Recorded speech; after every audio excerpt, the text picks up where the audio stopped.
What is intuition and how is it distinct from imagination? It's an important point, this. I get people calling me up when I'm doing the readings, and they say things like, oh, this guy, I'm really got this feeling that me and this guy in the office, we're going to get together. And I say to them, well, how do you know that? Oh, it's my intuition, he looked at me. Or it's the way he walks past. Or something, like equally not clear. And when you really want something, you can easily mistake your imagination for your intuition. To intuit something, you have to be out of the way and without any bias.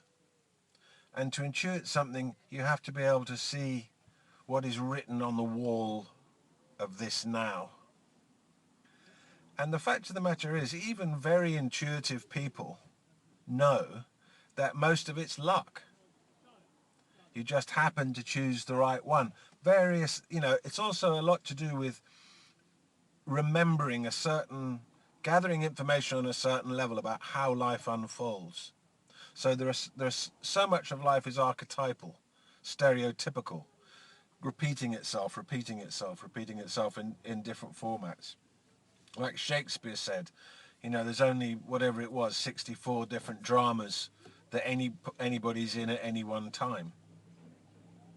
We feel ourselves to be very unique, but in fact we're not. So intuition is being able to read and remember those patterns and then to see them uh, in a form that's very subtle.